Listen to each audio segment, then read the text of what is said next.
And in this video, we are going to start chapter 3. So chapter 3, the entire unit is about graphing linear functions. And that means we need to get started by talking about what is a function. So if you notice, we have a coordinate plane. We have the x-axis, the y-axis, and then points. Every point has an ordered pair. It has an x-coordinate and a y-coordinate. So we are going to list the ordered pairs and identify the x and y coordinates. So point A is in quadrant 3. It's at -3, -1. Point B is in quadrant 4. It's at 4, -5. Point C is in quadrant 2. It's at -2, 3. And point D is in quadrant 1. It's at 1, 4. I did go on to ask you to identify the x and the y coordinates. So let's go ahead and just identify the x coordinates. They are 1, -2, 4, and -3. So I'm going to list those in order: -3, -2, 1, and 4. And for our y coordinates, we have -1, -5, 3, and 4. So let's go ahead and write those in order: -5, -1, 3, and 4. There's a lot to squish in there. So what is a relation? A relation is a set of ordered pairs. And what I gave you in the warm-up is a relation. Now, because it is a set, we use set notation in mathematics. Set notation always is curly braces. And what we would do is we would just list the ordered pairs in our relation. So I'm going to go ahead and list points A, B, C, and D using their ordered pair form.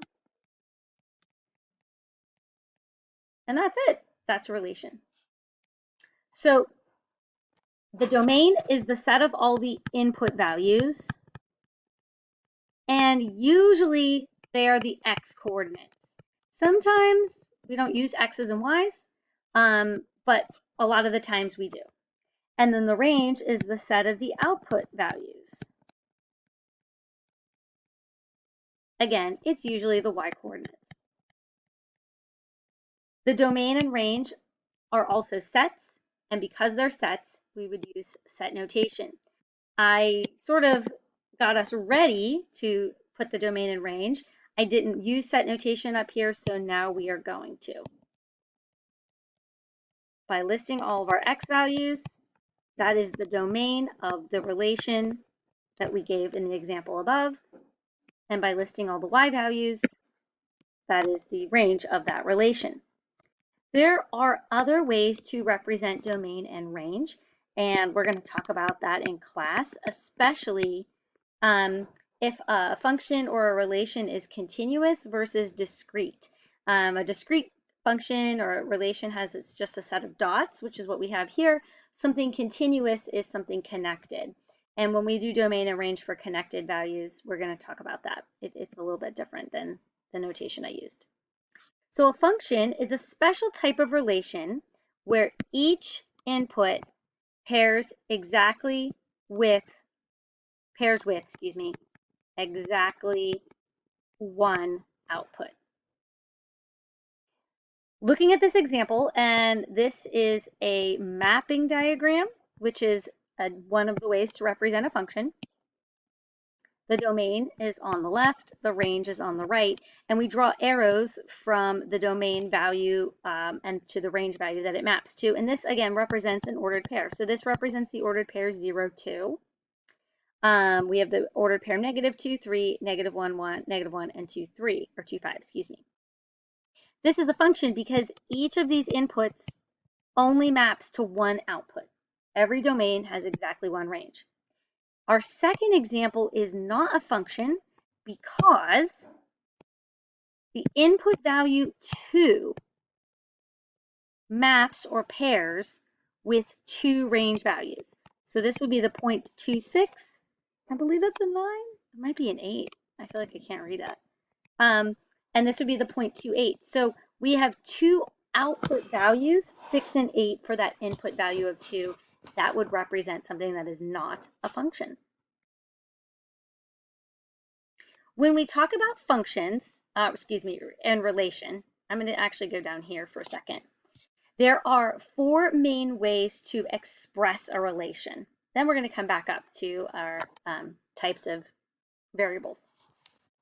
One of them is a table. Sometimes we call this an XY table. Sometimes we call it an input-output table. The graph we just saw. The mapping diagram I also just showed you. And then a lot of times functions specifically, but certainly some relations, can be represented with an equation, an actual mathematical formula or pathway between our X, our input, and our Y, our output. So if we were going to take our warm-up graph, which is this, and put it into an XY table, we would just go back through and list all the ordered pairs that we had. It doesn't really matter a specific order. Sometimes we have our X's listed in kind of like least to greatest order. So we could do that by doing -3, -1. That would be point A. Right? C is at -2, 3. So I could do it like that. 1, 4. That would be point D. And B was at 4, 5. Oops, 4, -5. I hope I put -5 up here. Oh, I did. Okay, that was good. Then the graph is when we take the specific coordinates and actually plot them. The mapping diagram is when we take our domain values, we put them on the left, just like they appear on the table. The inputs are on the left, the outputs are on the right. But this time we actually list both the inputs, the domains, and the range, and the outputs in order from least to greatest.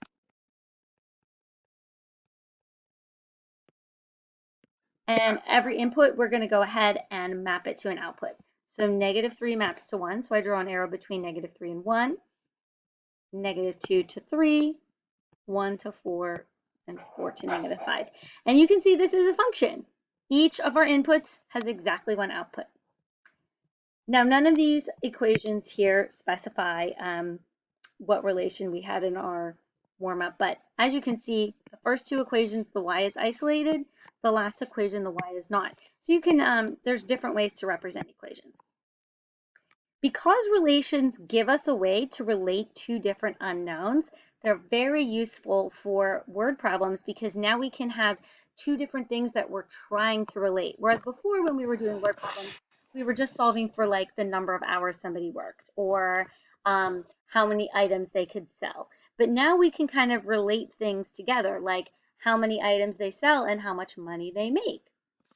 And when we do that, we also want to think about who is the independent and who is the dependent variable. So the independent variable represents the input of the function. It's basically like the one you get to choose. The dependent variable represents the output. Again, input and domain are sort of synonymous. Output and range are also synonymous. So here's my example. I make $6 for each hour I babysit. The equation y equals 6x represents how much money I make in a night of babysitting. So which one of these is my independent and which one of these is my dependent? So I have two things happening, right? I'm working hours. So I'm working for hours and I make money. So those are my two things. Now, does the number of hours I work depend on how much money I make? Or does how much money I make depend on how many hours I work? Hopefully you can kind of see which one of those scenarios plays out. How much money I make, the amount of money, depends on the hours. And because the money depends on the hours worked, the hours is my independent variable.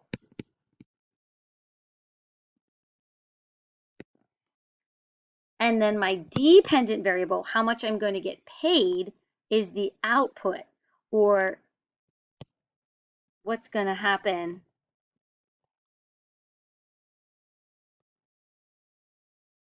after I work. So again, the input is how much money I make. The output is, or excuse me, how many hours I work. The output is how much money I make. The equation can also help you with this. If you notice, the y is isolated. So usually the output is isolated and the input or the independent is with the math, because when I do the math, when I multiply 6 by the number of hours, that tells me how much money I'm going to make. So you do math to the independent variable to get the dependent variable. That's another way to think about it. But this is a pretty tricky concept. Another way, if we can tell something, by the way, is a function. Going back to function, each input pairs with exactly one output, is to do something called the vertical line test. So if you can draw a vertical line, a line that goes straight up and down, and you can draw that through your graph, and it hits exactly 1 point, or no more than 1 point at a time, you have a function. So this is a function. I drew a bunch of vertical lines. Sometimes you can like take a pencil and sweep it across your paper. I'm gonna actually see if I can get a line on. There's some. Can I draw a line with this special tool? Oh, I can. Look at that. And then, can I move it? Not yet.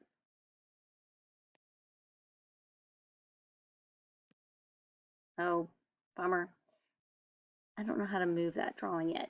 Then I usually like to take my pencil and sweep it across the page. Whereas if we look at this second example, I can draw a vertical line right here and it touches this graph 1 time. But if I draw a vertical line anywhere else, you can see that my vertical line is touching the graph at 2 points. So if 2 points intersect the vertical line, then it's not a function.